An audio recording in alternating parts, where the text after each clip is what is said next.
Hello, kamusta tayo dyan? Nagbabasa na ba kayo ng, ng Bible? Nasang kayo, book? Or nasa Old Testament na ba kayo? O nasa New Testament? Kahit saan pwede, no? Pero mas maganda kung New Testament muna doon sa Book of John. Okay? Pagkakataon ko na lang makapagsalita ng mahaba ngayon. Kasi mag-isa lang ako dito, di ba? So, minsan naiisip ko mag-practice, magsalita mag-isa, kaso, syempre, sarili ko ang kakausapin ko, o bulol din ang sarili ko, paano na yun? Di wala namang nangyari, ganun talaga. Kaya wag na lang. Minsan mapapagod din yung pangako kakasalita, gano'n. Kayo na mapapagod din ang panga niya magsalita. Minsan ako napapagod ng bibig ko na nito ko. Nakakapagod, hindi ka napapagod? Ako napapagod minsan. Sige na, pag gano'n tayo, isa na tayo, no? 2 Corinthians chapter 9. Sa 2 Corinthians chapter 8, kinuwento doon ni Paul na yung merong mga gifts, yung mga tao, para sa kanila. Okay, ang kukuha si Titus tsaka yung mga kasama niya, mga companions niya. So bago dumating si Paul, ihahanda na ni Titus tsaka ng mga kasama niya yung mga gifts para pagdating ni Paul, okay na. Ituloy natin dito sa 2 Corinthians chapter 9. At saka pinagmamalaki dito ni Paul sa 2 Corinthians chapter 8 pala na yung generous yung mga tao magbigay, excited silang magbigay ng gifts, okay, ng mga blessings para sa mga fellow brethren nila. Kayo ba, excited ba kayo minsan magbigay ng gifts? Excited ba kayo? At dito, binabanggit dito ni Paul, gifts or blessings or collection. Walang binabanggit na tithes. Okay? Walang binabanggit na tithes. Hindi ko lang alam kung saan kinuha ng mga denomination or ng mga Christian denominations. Marami kasi, lahat ng Christian denominations, kumukuha sila ng tithes. Meron lang isa na hindi kumukuha ng tithes, pero lahat kumukuha ng tithes. So, hindi ko alam kung saan nila nakuha yung turo ng tithes. Kasi, yung tungkol sa tithes, nasa Old Testament yon.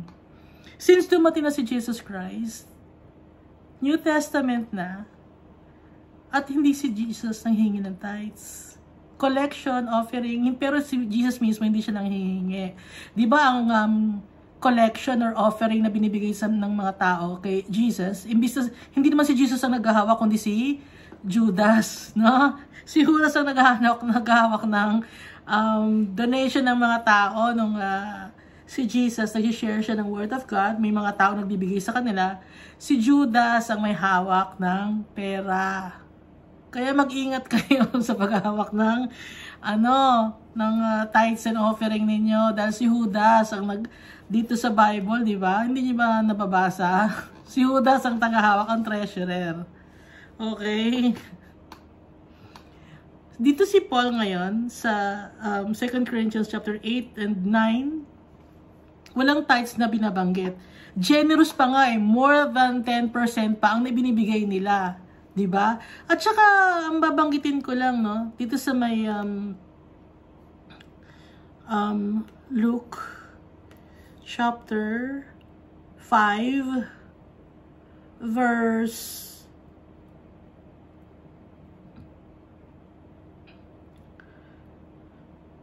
36 up to 39. Si Jesus mismo ang nagsasalita nito. Ito yung time nung nag-umpisa pa lang siya ng kanyang ministry after niyang pumili ng kanyang mga disciples or mga apostles, okay? After pumili ni Jesus Christ, ito yung sinabi niya. Kasi same chapter Kasi sa chapter na to, sa Luke chapter 5, kinuha niya yung kanyang mga disciples sa first verses, first few verses ng Luke chapter 5. Tapos, dito sa latter part ng Luke chapter 5, itong binanggit niya sa verse 36, He told them this parable, No one tears a piece out of a new garment to patch an old one. Otherwise, they will have torn the new garment, and the patch from the new will not match the old. And no one pours new wine into old wineskins. Otherwise, the new wine will burst the skins. The wine will run out, and the wineskins will be ruined. No, new wine must be poured into new wineskins, and no one after drinking old wine wants the new, for they say the old is better. Dito sa verse na to, 4 verses to, no? Ang kino-compare dito ni Jesus Christ is the New Testament and the Old Testament. So yung old wineskin, ito yung old law na galing kay Almighty Father na binigay niya kay Moses para i-relay sa mga Israelites. Yung new wine naman, ito naman si Jesus Christ. At yung new wineskin is yung bagong ituturo niya sa atin. Okay? Kasi naiba na nga. Okay? Yung kung dati masyadong harsh. Ngayon, masasay na tayo by faith in Jesus Christ. So, yung old wineskin, yung Old Testament or Old Covenant, and then the new wineskin is the New Covenant. Dito sa New Covenant, walang binabanggit na tithes. Okay? Kung may binanggit man na tithes dito, si Jesus Christ, ito yung sa Luke chapter 11 verse 42.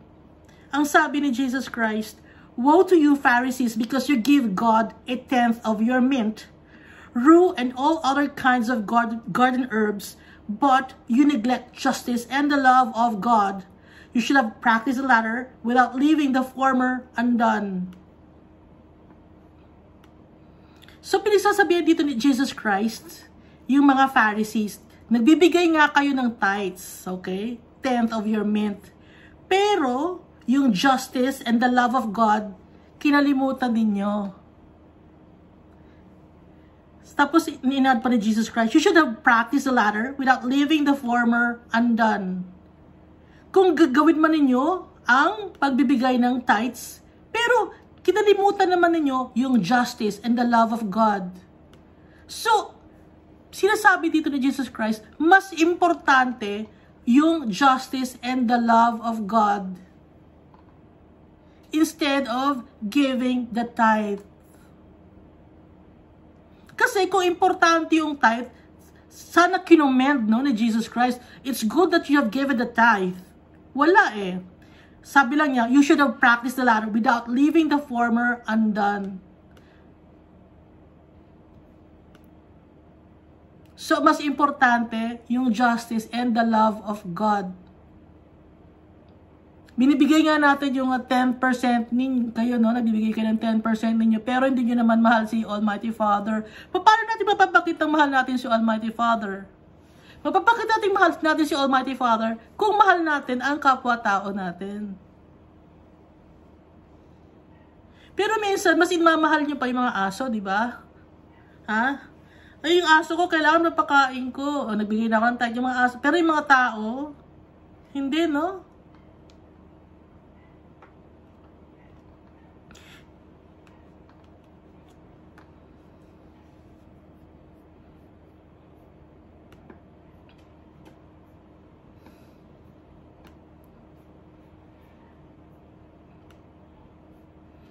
Kaya, at saka di ba nung nagbigay ng yung babaeng matanda ng pera niya, yun ang kabuhayan na niya. Yung mayaman, nagbigay siya ng 10th ng offering ng tithes. Pero yung mahirap na babae, binigay niya yung buong kabuhayan na niya. Yung kahit konting pera niya, yun ang binigay niya.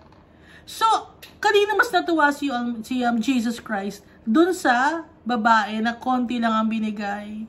Kaysa dun sa lalaki na mayaman na tithe ang binigay. So, masasave ba tayo sa pagbibigay ng tithes natin? Hindi.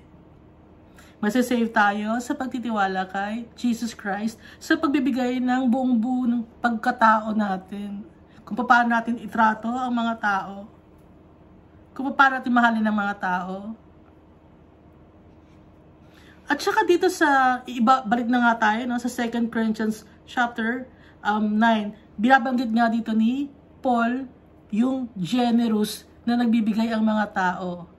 Dito sa 2 Corinthians chapter 8, excited pa yung mga tao. Mas malaki pa sa tithes ang binibigay ng mga tao. So, wholeheartedly, hindi sa pilitan.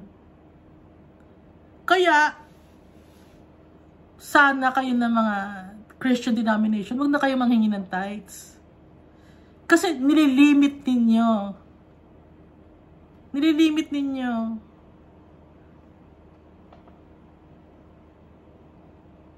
Yung pagmamahal ni Almighty Father, hindi magbigay ka ng tithes para pagpalain ka ni Jesus. Siksik-lig ka umaapaw. Siksik-lig ka umaapaw, yun yung pag nag-judge ka ng tao, kung ano ang i-judge mo sa ibang tao, ibabalik sa'yo yun, siksik-lig ka umaapaw. Yun, basahin nyo yun.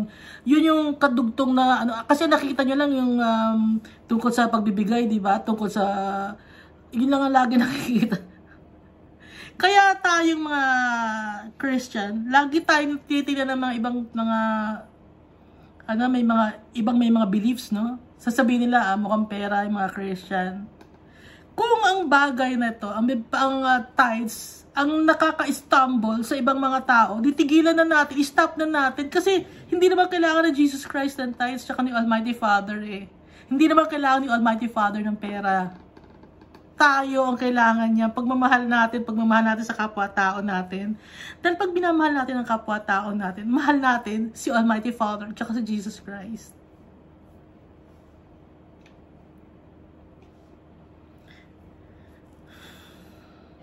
Ituloy natin na sa 2 Corinthians chapter 9. At saka nga pala gusto kong i-add, no? May chine-check ako na website, na Christian website siya, organization. Pag-click ko ng website, where to send your donation, collection, or where to send your tithes. Bakit ganon? Nagvi-visit lang ako ng website, yun agad ang bubulaga sa'yo. Anong iisipin ng mga tao doon? Ay, mukhang pera talaga itong mga taong to, ah. Ba't ganon? Ako, I love Jesus and I love the Lord. Pero, pagkita ko to, bakit ganito? Kayo ba, hindi ba kayo nagtataka? Bakit ganito? Dito ba nasusukat? Hindi ko maintindihan eh.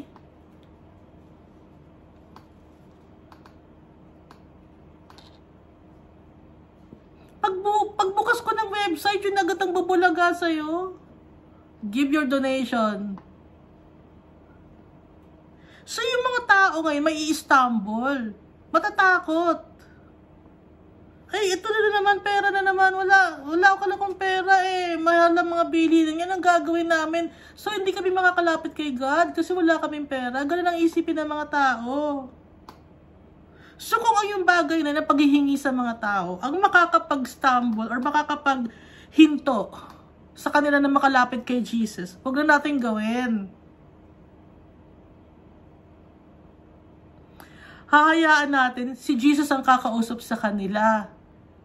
Magkaroon tayo ng faith kay Jesus na magbibigay siya ng blessings. Kasi pinipilit ninyo yung mga tao. Huwag niyong pipilitin ng mga tao.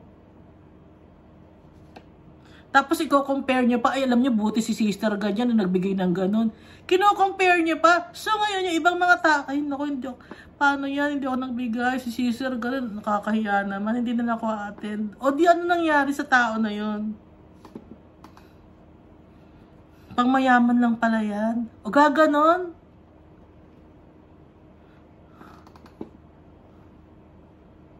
Hindi niyo ba naiisip yun? Nagtuturo kayo ng Bible? Nagbabasa kayo ng Bible, hindi niyo naiisip yun?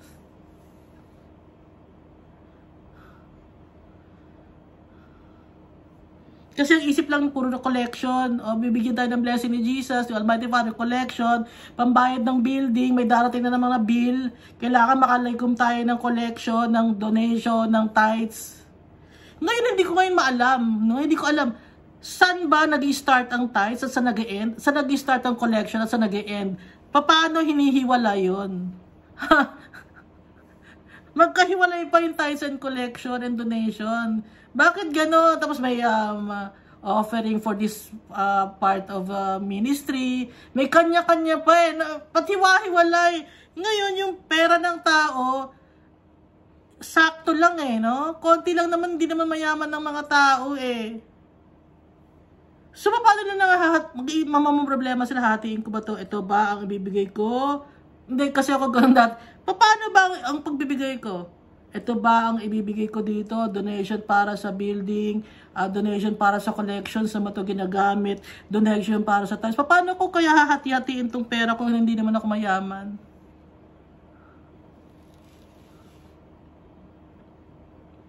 Huwag ganon.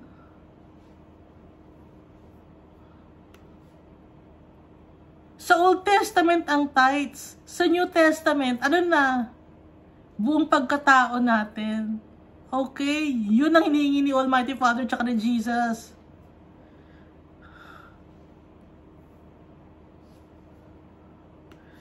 Second Corinthians, hindi natin makapag-start, no?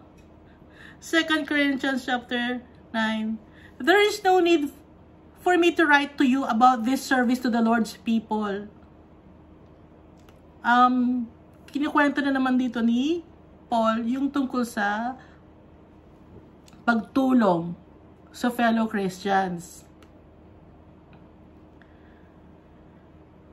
Sabi niya, hindi ko na kailangan pang isulat ulit ito sa pagtulong sa mga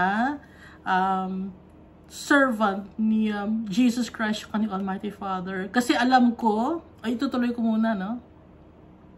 For I know your eagerness to help, and I have been boasting about it to the Macedonians, telling them that since last year in Achaia were ready to give, and your enthusiasm has stirred most of them to action. But I am sending the brothers in order that our boasting about you in this matter should not prove hollow, but that you may be ready as I said you would be. For if any Macedonians come with me and find you unprepared, we, not to say anything about you, would be ashamed of having been so confident. So I thought, if necessary to urge the brothers to visit you in advance and finish the arrangements for the generous gift you had promised, that it will be ready as a generous gift, not as one grudgingly given. O, tatagalogin ko ha. Bulol ako. Alam ko na excited kayo or eager kayo makatulong o makapagbigay ng blessings. Yeah, pinagmamalaki ko kayo sa mga Macedonians, sabi niya, na dahil last year pa excited na kayong magbigay, na tulungan sila. Kaya ngayon, pinapauna ko si Titus tsaka yung iba pang mga brethren dahil nga sa nagmamalaki tayo na last year pa kayo nagbibigay, para naman hindi mabaliwala na masabing lip service lang yung sinasabi ko. Ang sabi ni Paul dito, para hindi masabing na hollow or lip service lang yung pagmamalaki ko sa inyo. Para malaman nila na totoo ang mga sinasabi ko na talagang excited kayo at para maging ready kayo sa mga ibibigay nyo na donation. Yung donation na to, walang sinasabi kung pera or damit or pagkain. Ha? Kaya wag mamimilit or mamimili. Namimili pa, kailangan pera na lang. O gumagano'n pa yung iba, di ba? Minsan may tutulungan kang tao, no? Sasabihin, nagugutom eh. Sabi ko, ay, nagugutom, kailangan ng pagkain, o dala natin ng pagkain. Pag dala ng pagkain, ayaw, namimili. Ay, hindi kami kumakain ng ganyan. Sa isip ko, akala ko pag gutom kayo, bakit hindi kayo kumakain ng ganito? Namimili pa kayo. Christian yun Sinasabi nila na Christian sila, pero gano'n, hindi ko maintindihan. Bakit? Hindi ko talaga maintindihan. No? Nagsasalita sila na Christian sila, pero gano'n ng ugali. Bakit?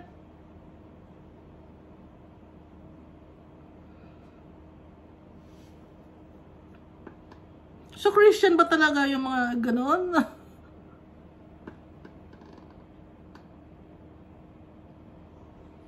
Kaya dito, sinasabi ni Paul dito, wala siyang binabanggit na pera or pagkain or damit or kung ano mang mga blessings, pero mga gifts to, hindi binabanggit kung ano.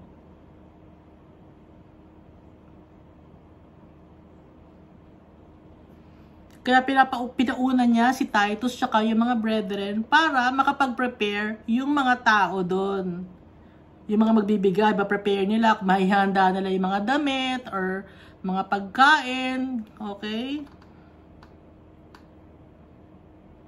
Kasi nag-promise nga sila na magbibigay sila ng mga blessings. At para hindi ito yung galit na binibigay na napilitan. Okay? Para hindi pilit. Kasi pag magbibigay ka sa mga fellow brethren mo, hindi dapat sa pilitan. Or pag mangingi ka, huwag mong pipilitin. Yung mga nasa bus, hindi, kay Jesus to, magbigay ka. Ngayon, yung mga tao ngayon sa bus, naku, kay Jesus pala, kailangan magbigay ako. Pero sa isip-isip nila, kung kay Jesus, bakit ganito? Mga Christian ba to? Ba't ganito? Kaya, yung mga tao ngayon, nagagalit ngayon sa mga Christian dahil nga, sa kung ano-anong pinagagawa, ginagamit ang pangalan ni Jesus Christ. Minsan, sindikato. Sindikato ginagamit ang pangalan ni Jesus Christ.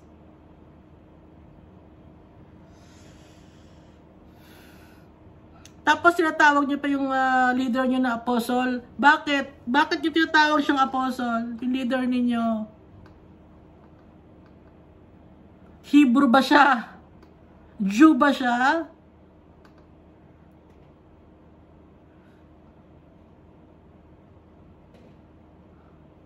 Yung mga apostle, Jew, Hebrew.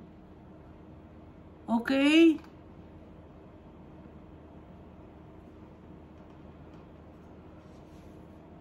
Si Paul, Jew to, Hebrew siya. Yung mga 12 disciples, 12 apostles, Hebrew yun, Jew yun, kusang pinili yun ni Jesus Christ. Pati si Paul, pinili niya siya ni Jesus Christ. Yung leader niya, pinili ba ni Jesus Christ?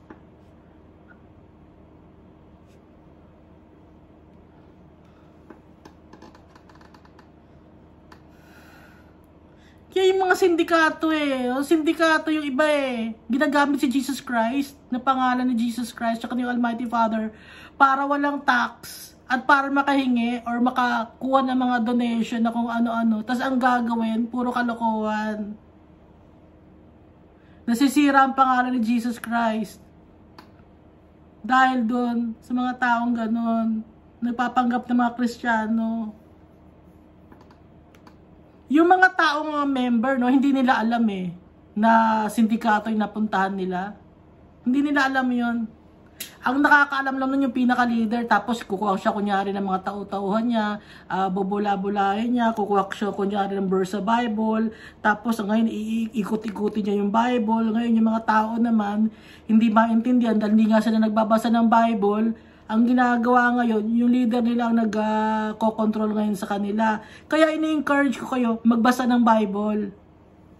Mag-pray tayo kay Jesus Christ. Hindi ko kayo ini-encourage na lumipat ng religion or denomination. Ang ini-encourage ko kayo, magbasa ng Bible. Para makilala natin si Jesus Christ. Tsaka kung ano ang sinasabi nila.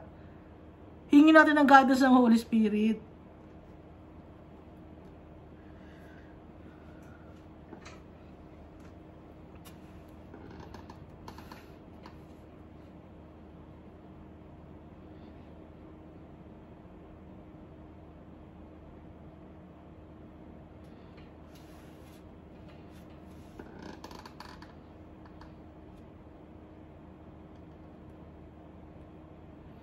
Ituloy natin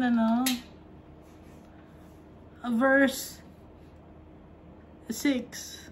Remember this, whoever sows sparingly will also reap sparingly, and whoever sows generously will also reap generously.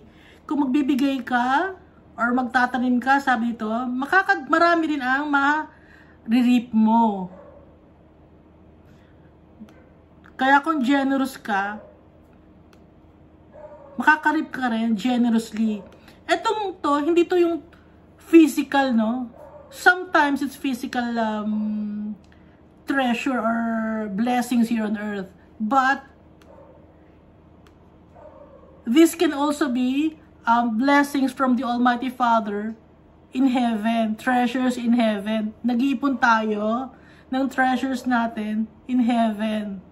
Kaya baka minsan yung iba nagsasabi, ay nagbigay ako ng ganun, bakit hindi ako nagkakaroon ng blessing? Nagbigay naman ako ng, or kunya, nagbigay naman ako ng tithes and offering, bakit hindi ako nagkaroon ng blessing? Or tumulong naman ako, bakit hindi ako nakakakuha?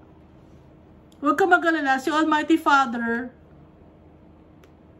alam niya lahat ng ginagawa natin.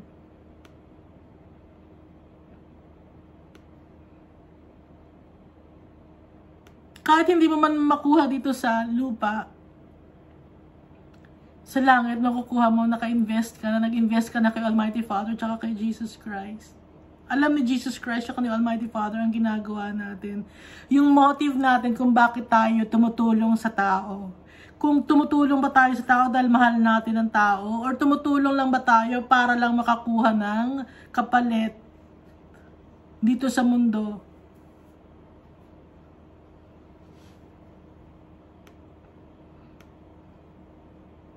Tuloy natin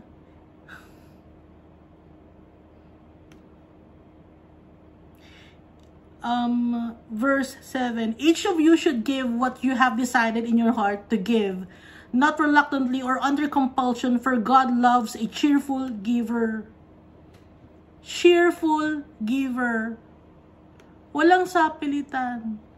Masaya kang nabibigay para kay Almighty Father. Yun ang gusto ni Almighty Father tsaka ni Jesus. Ngayon kung meron kang doubts or you were having second thoughts, huwag kang magbigay. Kasi wala yun ng faith. Walang faith yun. You're not giving by faith.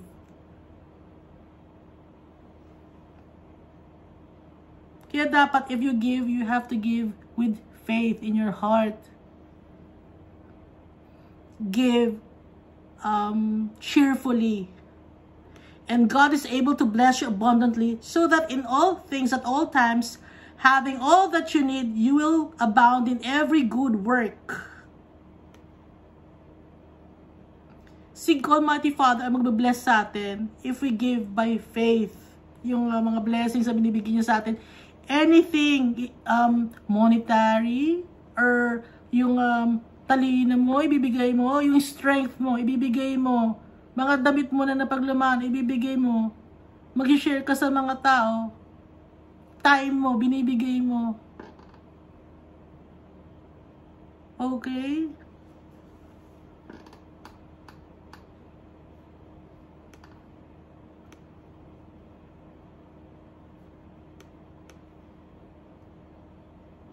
As it is written, sa verse 9, as it is written, they have freely scattered their gifts to the poor, their righteousness endures forever.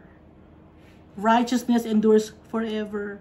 Kung magbibigay ka ng mga gifts para sa mga nangangailangan, forever yung mga blessings na matatanggap mo,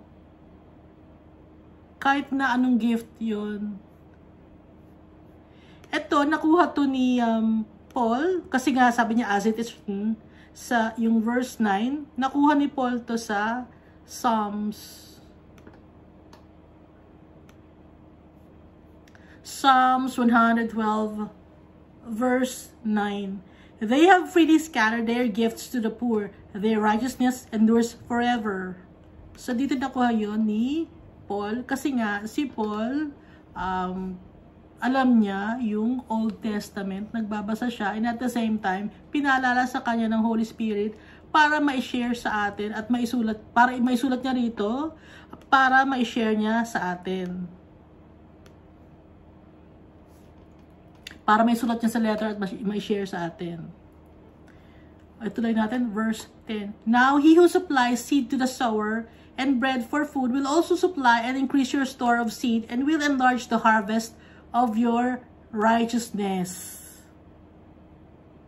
So, si Almighty Father to na nagsusupply sa atin ng mga pangangailangan natin. Siya rin na magsusupply lahat galing sa kanyang, from the goodness of His heart. So, kung mag-share tayo ng kahit ano, ibabalik sa atin ni Almighty Father yun. So, promise ni Almighty Father yun. Panghawakan natin ito. Ituloy natin na, you will be enriched in every way, so that you can be generous on every occasion, and through us, your generosity will result in thanksgiving to God. So, kahit na anong paraan, okay? Maging generous tayo sa kahit anong okasyon. Nang sa ganon, lagi tayo magpapasalamat kay Almighty Father, pati na rin yung mga taong tinulungan natin, o shinera natin, o pinagbigyan natin. Magpapasalamat kay Almighty Father.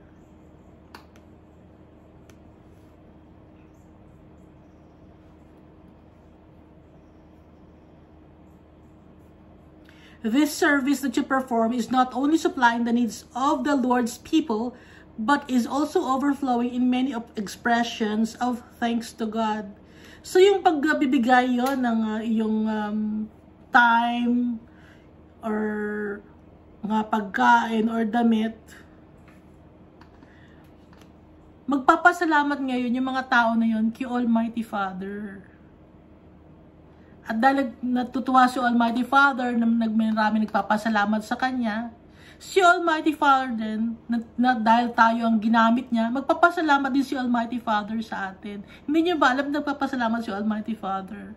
Kaya tayo marunong magpasalamat kasi natuto tayo kay Almighty Father kasi siya ang unang nagpasalamat sa atin. Siya ang unang nagmahal sa atin. Sa Kanya natin nakuha yung pagiging marespeto dahil tatay natin siya. So kung ano man yung mga kabutihan na nasa loob natin, galing yun lahat kay Almighty Father. Kasi sa Kanya natin lahat nakuha yung kabutihan. Dahil anak niya tayo. Kapag kumaba si Almighty Father, nagpapasalamat siya. Di ba yung mga tatay ninyo, minsan nagpapasalamat sa inyo, yung mga nanay ninyo, nagpapasalamat sa inyo. Si Almighty Father pa kaya, nagpapasalamat si Almighty Father. Dahil pagtitiwalaan natin si Jesus Christ, pagtitiwalaan natin siya, natutuwa siya.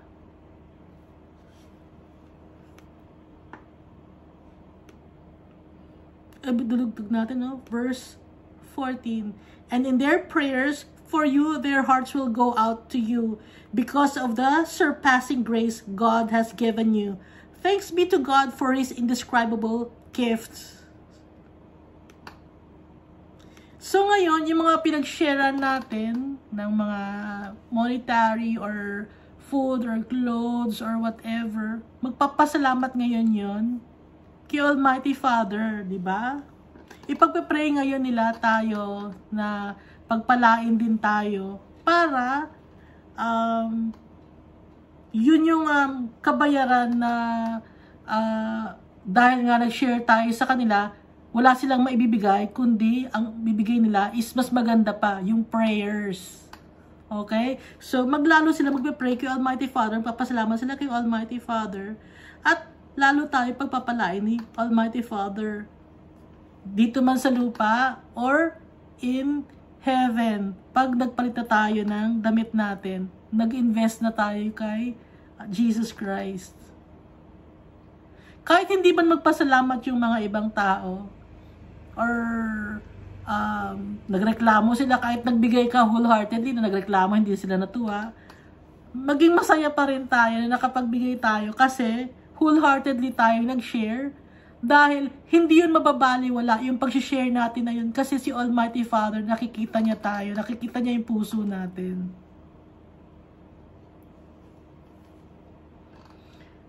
So kahit ano, pwede natin i-share. Kahit ano, hindi lang monetary. Time, damit, pagkain, pagmamahal sa kapwa, pag-iintindi, pag-aasikaso, pagbibigay ng service, pag-share ng Word of God. Buong buhay natin, puso, wholeheartedly, mind, body, and soul. Kasi, bilang mga Kristiyano, hindi na natin pag-aari ang sarili natin. Kasi tayo ay kay Jesus na. Nag-serve na tayo kay Jesus.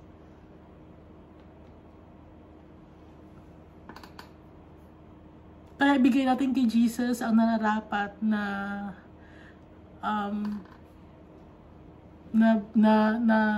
pagkatao natin, yung nararapat na service, ibigay natin ang buong buo.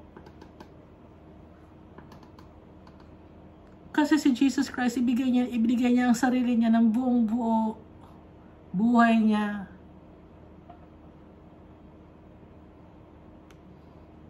Hindi ba natin matumbasan yung ginawa ni Jesus Christ? Makikita ni Jesus Christ siya ni Almighty Father. Yung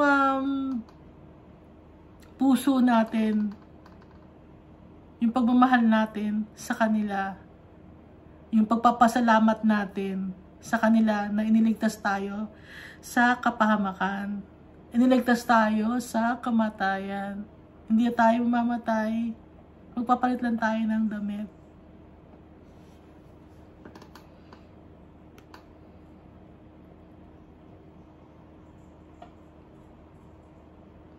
Ituloy natin sa chapter 10, 2 Corinthians chapter 10.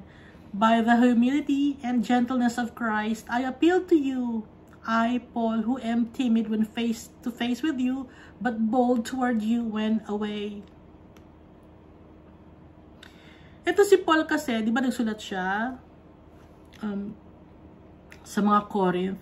Ngayon may nagsasabi sa kanya na bakit pag sa personal, timid siya or tahimik lang siya, parang mahinang klaseng tao siya, or di siya nagsasalita. Pero bakit pag wala siya, tsaka yung mga sulat niya, parang ang tapang niya, mayabang siya. Yun ang sabi sa kanya ng mga tao. Napaka-stricto niya sa mga sulat niya, pero pag sa personal naman, parang hindi naman siya malakas, ganon ang tingin sa kanya ng mga tao, ng mga fellow Christians.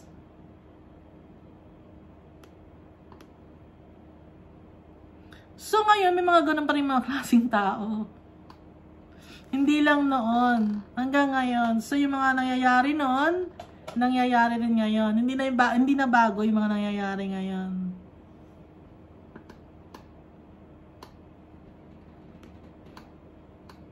Ituloy natin I beg you that when I come, I may not have to be as bold as I expect to be towards some people who think that we live by the standards of this world.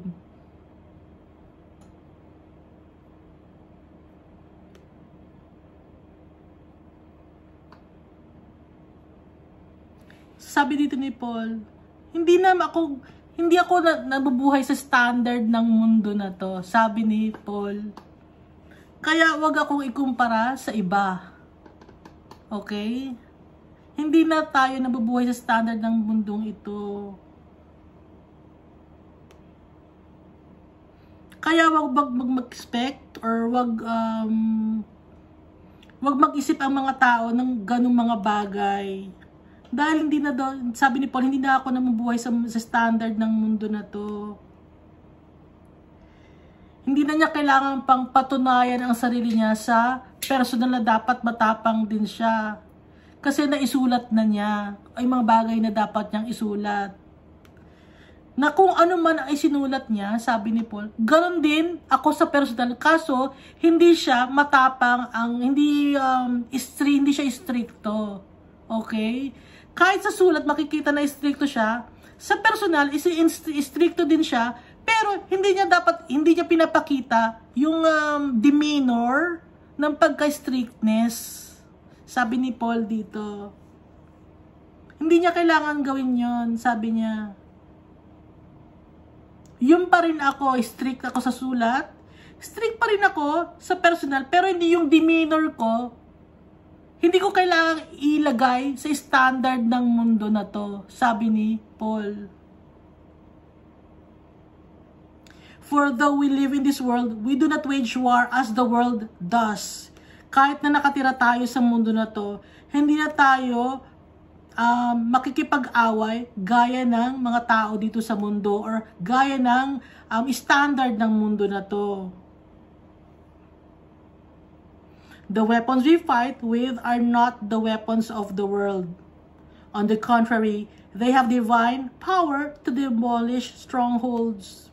Yung weapon natin na hawak-hawak as Christians, hindi na ito weapon ng sa mundo na to. Iba ang hawak nating weapon.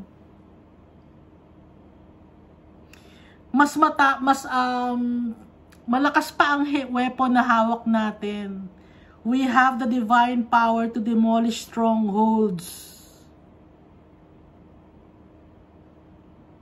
Yung power natin, galing kay Almighty Father. Yun ang sinasabi ni Paul dito. Kaya hindi niya kailangan pang patunayan ang sarili niya. In person. Alam niyo ba yung taong tahimik lang Tahimik lang, akala mo mahina eh. Yung ibang mga tao, di ba tahimik? Mahina to, tahimik lang to. Hindi mo alam, yung mga taong mahihina, mas matapang yon kasi yung strength nila deep within.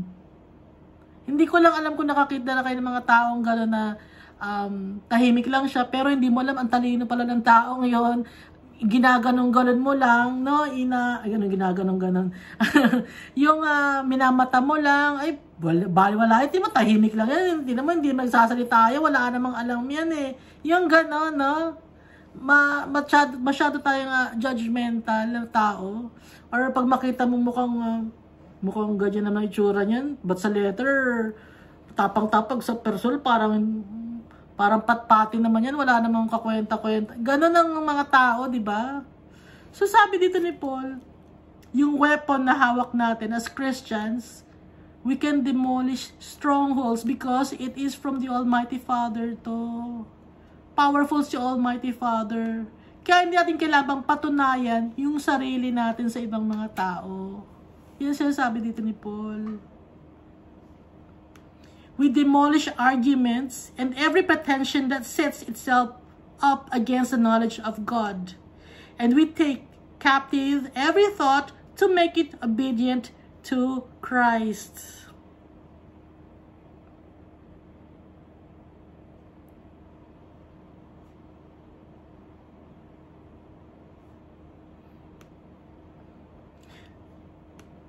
We demolish arguments and every pretension. Yung alam mo ba yung pretension? Yung parang nagpre-pretend ka. Dinademolish natin yon. Yung pretension, yung pagpapaka-plastic. Tinatanggal natin yun dahil si Almighty Father nakikita ang lahat-lahat. Yun ang power from the Almighty Father. Kaya hindi natin kailangan pang mag-pretend or mag-pretend na matapang. Dahil kung ano tayo, yun na yun.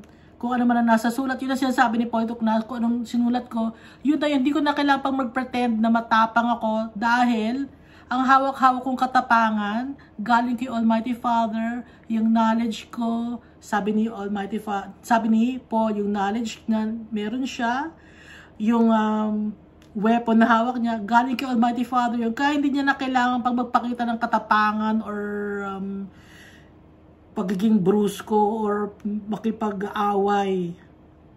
Kaya yung mga Christian, hindi tayo dapat makipag-debate. Okay? Kasi nga, hindi na tayo nabubuhay sa mundong ito. We demolish arguments and every pretension that sets itself up against the knowledge of God. And we take captive every thought to make it obedient to Christ. Kaya hindi na tayo dapat pang makipag-debate or magpatunay pa sa ibang mga tao kung anong kaya natin. Dahil yung strength natin deep within, it's from the Almighty Father.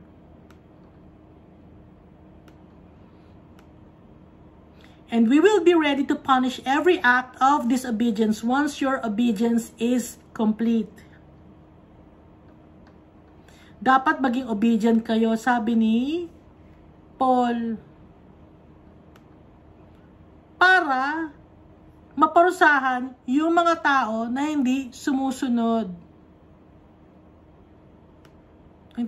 We will be ready to punish every act of disobedience. Mapaparusahan yung mga hindi sumusunod kapag dapat matuto na kayong sumunod. Kaya tinuturuan ni Paul yung mga tao sa Corinth, at dahil sa Corinth to, tayo na rin to sa New Testament, tayo na rin to na mga tinuturuan ni Paul. Para na rin sa atin tong letter na sulat ni Paul. Na dapat maging obedient tayo.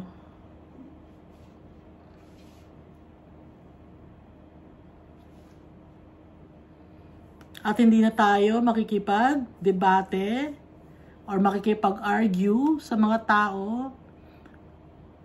At wala tayong dapat pang patunayan kung ano-ano. Dahil yung power na nasa sa atin, yung weapon na hawak natin is from the Almighty Father.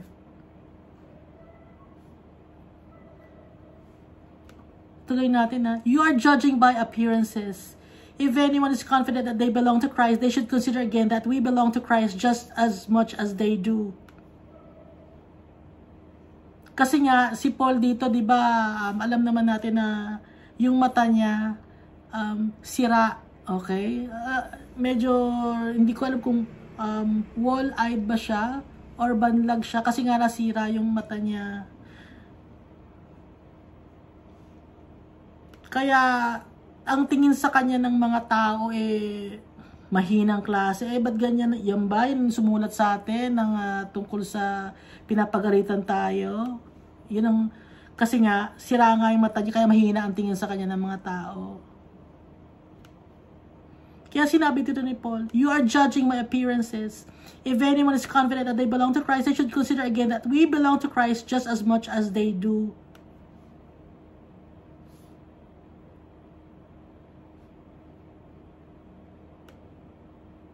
So even if I boast somewhat freely about the authority the Lord gave us for building you up rather than tearing you down, I will not be ashamed of it. Kaya sabi ni Paul dito, na binigyan siya ng authority para ma-strengthen yung mga brethren. Para hindi sila saktan o siraan. Kaya siya sumulat ng ganon para mapalakas ang mga brethren in Corinth. Kaya sumulat siya ng ganon, hindi para saktan sila. Kaya hindi nahihiya si Paul na isinulat niya yung mga bagay na yon. Tuloy natin na, I do not want to seem to be trying to frighten you with my letters. Ayokong matakot kayo sa mga letters na pinadala ko. For some say his letters are weighty and forceful, but in person he is unimpressive and his speaking amounts to nothing. May mga tao na sasabi sa kanya ng ganon. Sabi, magaling siya magsulat, tsaka forceful. Pero sa personal naman, ganyan lang ba ang itsura ni Paul? Yan lang ba? Kasi sira yung mata talaga ni Paul. No? Sira yung mata para mahinang klaseng tao. Tsaka syempre, dahil laging nakukulong si Paul, payat siya, no? So, maliit siya na, hindi siya yung muscular, ganon. Hindi na rin siya nakakapag-ayos. Kasi nga, although presentable siya, hindi siya nakakapag-ayos. Pero, ang tingin sa kanya, minamaliit siya. Hindi sa kanya na-impress yung mga tao in person, pero magaling daw magsulat. Sabi. ng mga tao dito sa Corinth. Ang sabi ni Paul sa verse 11, such people should realize that what we are in our letters when we are absent, we will be in our actions when we are present. Kahit wala ko sa letters, kung ano man ang sinulat ko sa letters na forceful, ganoon din ako in person. Forceful din, tsaka weighty, yung mga sinasabi ko. Ganon din ako. Hindi lang nila nakikita ng mga tao sa Corinth yung itsura kasing ni Paul, na nabubulagan sila ng itsura ni Paul. Kasi tumitingin sila sa panglabas na kaanyuan.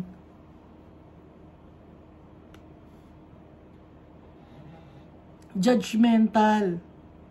Kaya tayo, wag tayong judgmental. Kasi itong sinasabi ni Paul, judgmental yung mga tao. We do not dare to classify or compare ourselves with some who commend themselves. When they measure themselves by themselves and compare themselves with themselves, they are not wise. Kasi di ba minsan meron sa atin, ay ang ganyan ba magsalita yan? Ganyan magsalita yan? Ba't ganyan ang pangat niyan magsalita? Kung ako yan, maganda ako magsalita. Ganon ang mga tao, di ba?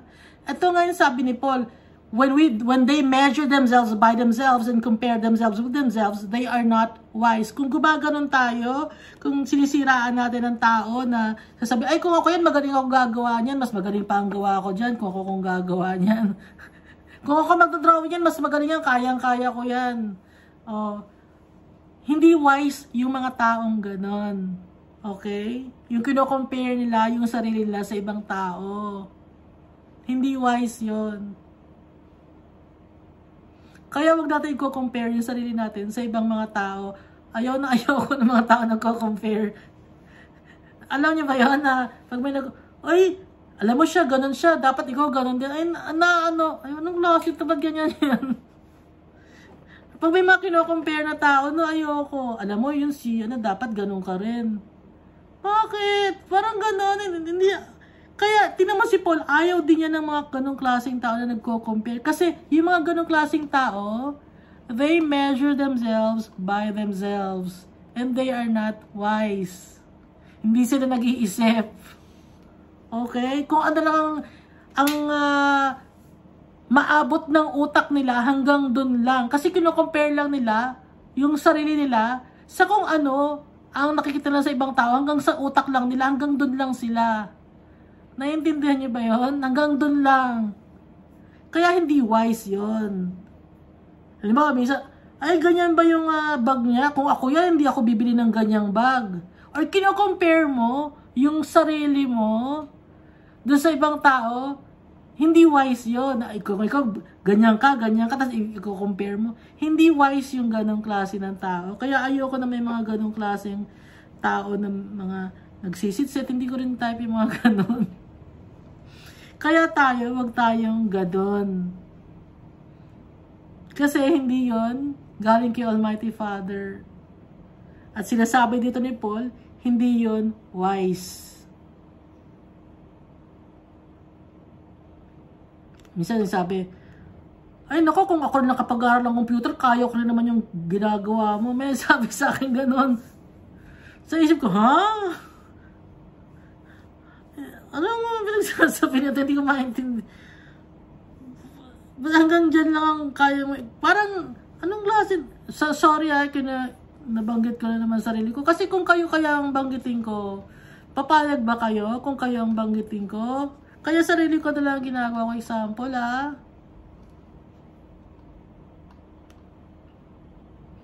Ay, tunugtong dito ni Paul. We, however, will not boast beyond proper limits, but will continue our boasting to the sphere of service God Himself has assigned to us, a sphere that also includes you. Hindi kami magyayabang, sabi ni Paul dito. Saan ba yun?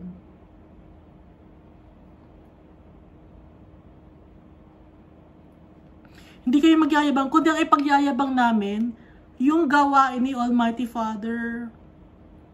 Yun ay ipagyayabang namin. Pero yung sarili namin, hindi namin ipagyayabang kasi limitado lang ang kakayahan ko, sabi ni Paul dito. Kundi ang ipagyayabang ko, yung service God Himself has assigned to us. Yun ay ipagyayabang ko.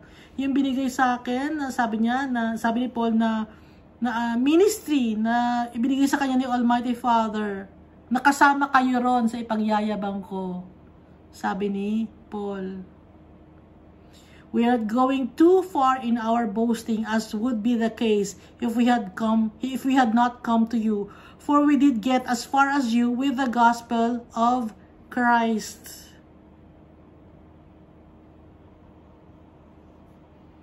Hindi kami magyayabang ng masyado, okay? Pero ang ipagyayabang namin si Jesus Christ kasi yung good news from Jesus Christ. Yun ay ipagyayabang namin. Yung gospel ni Jesus Christ. Yun ang daladala namin. Yun ang kaya naming ipagyabang.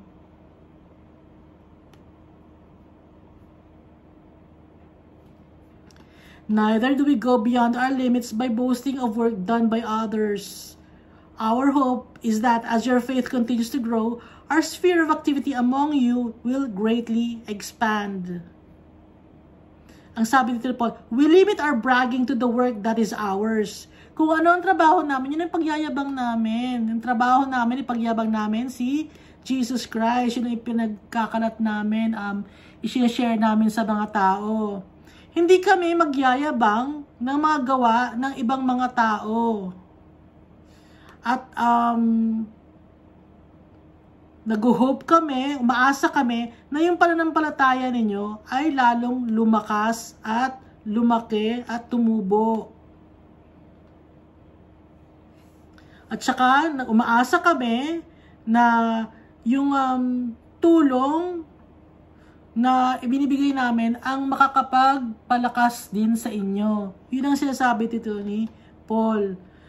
Our sphere of activity among you will greatly expand. Yung tulong na sinishare namin sa inyo, lumakas kayo spiritually. Yun ang ipagyayabang namin, yung work namin kay Almighty Father, na para lumakas kayo spiritually. Yun yung alam namin na ipagyayabang namin. Pero yung bagay na hindi namin dapat ipagyayabang, hindi namin ipagyayabang, wala akong dapat ipagyabang. Ang gaya kong ipagyabang si Jesus Christ, yung ministry ko sa Kanya. At para lumago kayo spiritually. Yun ang gustong sabihin ni Paul dito. So that we can preach the gospel in the regions beyond you, for we do not want to boast about work already done in someone else's territory.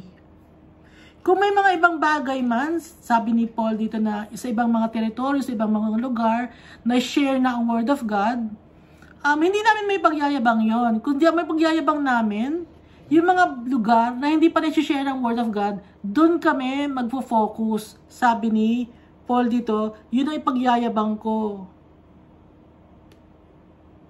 Kasi yung mga bagay na yon, may mga gumawa na doon, may mga Christian na doon. So paano pa may pagyayabang?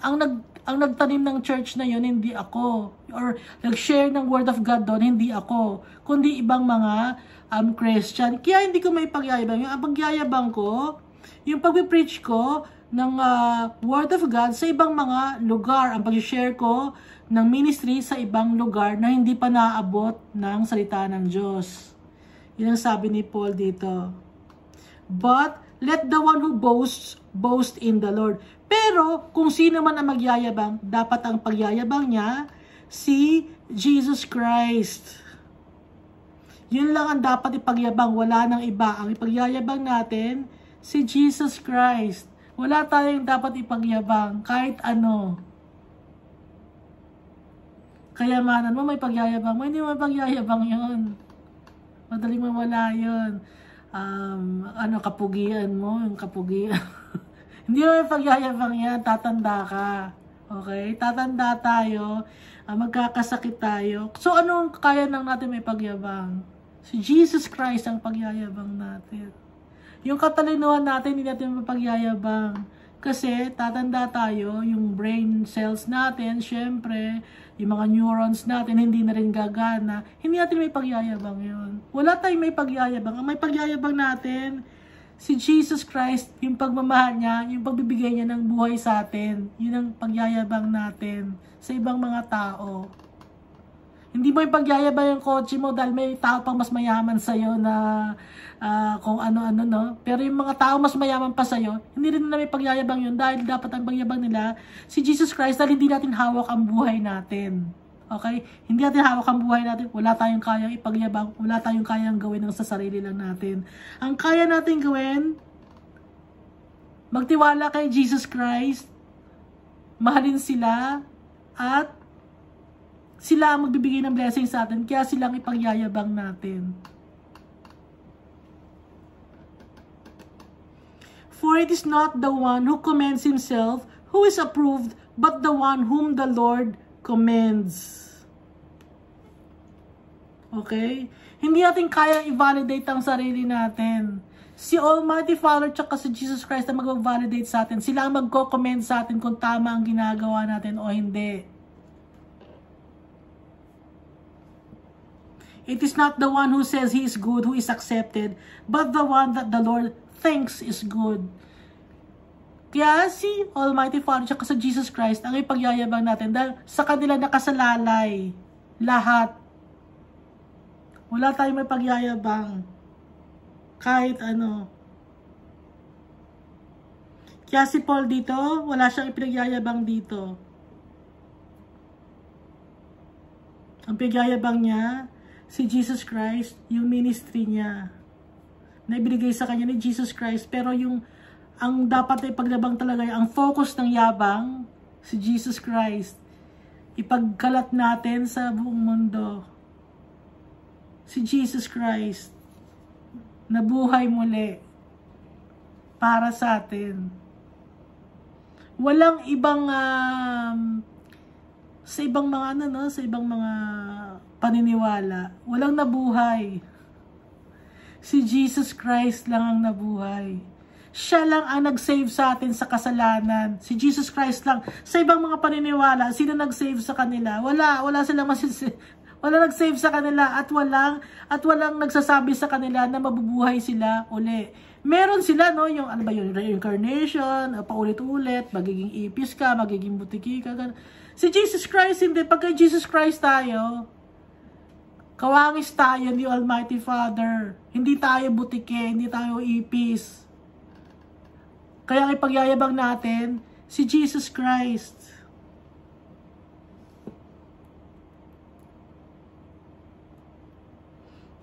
O, isang oras din. Sumasakto na isang oras. Thank you, Jesus. Sumasakto na isang oras. Nagpapasalamat ako kay Almighty Father. Nakadalawang chapter tayo. So, yung sa isang chapter, sa chapter 9, walang sinasabing tithes doon. Okay? Tsaka, di ba binanggit ko sa inyo yung Luke chapter 5, verse 36, yung old skin, yung old wine skin, tsaka yung new wine skin. So, hindi akma yung old sa new. So, iaakma mo yung tithes na nasa Old Testament, tapos ilalagay mo sa New Testament. Hindi akma yun. Okay? Magbaburst ang wine skin.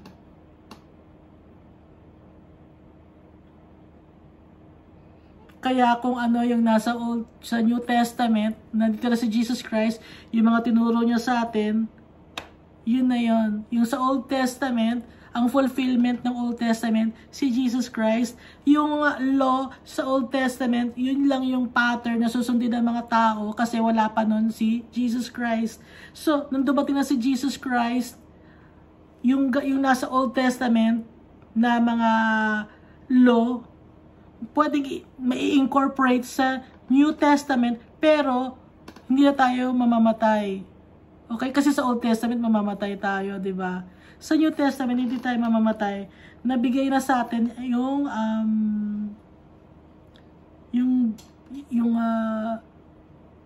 buhay na walang hanggan, na magpapalit lang tayo ng damit natin. Nakatago dati yun sa Old Testament. Dito sa New Testament, ni-reveal nung dumating si Jesus Christ. Thank you sa pakikinig, no? God loves us all so much. Sana naiintindihan ninyo yung gusto kong i-share sa inyo na hindi ako nakapag-aral ng Bible. Kung ano lang ang binabasa ko, tinuturuan ako ni Almighty Father tsaka ni Jesus Christ. Minsan, kagaya itong old wineskin tsaka new wineskin, bigla na lang sasabihin, tingin ka dito. Ganun lang ginagawa sa akin ni Jesus Christ tsaka ni Almighty Father. Kasi nakafocus naman ako sa 2 Corinthians eh. Sa 2 Corinthians chapter 8, ito ko sa mga gift giving, no? Tapos pinakita sa akin ni Almighty Father tsaka ni Jesus Christ, punta ka sa Luke chapter 5. Tapos nakita ko nga to, old wineskin and new wineskin. So yung new wineskin, ito nga si Jesus Christ, tsaka yung old wineskin, yung sa old covenant, tsaka sa new covenant. Naiintindihan nyo ba? Pipipray ko na maintindihan ninyo na hindi nakasalalay yung blessings ni Almighty Father sa tithes na 10% lang. Dahil 10% lang yon. Ang gusto ni Almighty Father, buong pagkatao natin. Kasi itong yung sa mga gift giving dito sa 2 Corinthians chapter 8 and 9, more than 10% pa yung ibinigay ng mga tao. Okay? Yung matandang babae na nakita ni Jesus Christ na nagbigay ng barya ba yun? Buong kabuhayan na niya yon, more than 10% pa yon. At mas natuwa si Jesus doon. At binabalik ko, no, itong sinabi ni Jesus dito sa mga Pharisees. Woe to you Pharisees, because you give God 1/10 of your mint, rue and all other kinds of garden herbs, but you neglect justice and the love of God. You should have practiced the latter without leaving the former undone. So, ibig sabihin, mas importante pa yung pagmamahal kay Almighty Father at saka yung justice at pagmamahal sa mga tao kumpara sa pagbibigay ng tithes, kasi hindi na kailangan ni Almighty Father ng tithes dahil ang alay ay si Jesus Christ na, at kailangan ni Almighty Father at ni Jesus Christ yung buong pagkatao natin, hindi lang 10%. Thank you. God loves us all so much. Patuloy tayo magbabasa ng Bible. Hingin natin ang guidance ng Holy Spirit para maintindihan natin. Tayo mismo magbasa, okay? Tayo mismo. Huwag tayong umasa sa mga leaflets or sa turo ng mga leader ninyo. Dahil ang gusto ni Almighty Father, isik natin siya. Hindi tayo by group magpapalit ng damit. Isa-isa tayo, haharap kay Almighty Father. Hindi tayo by group, no? Ito yung denominasyon na ganyan, ito yung turo sa kanila, hindi ganon. Kundi isa-isa tayong harap kung ano ang natutunan natin, kung hinanap ba natin si Almighty Father o hindi, kung nakita ba natin siya o hindi, kung ano ang gusto niya, isik natin ang puso ni Almighty Father tsaka ni Jesus Christ. Okay? God loves us all so much.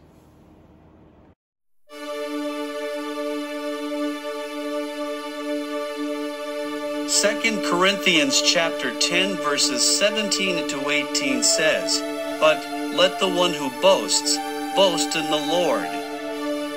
For it is not the one who commends himself who is approved, but the one whom the Lord commends.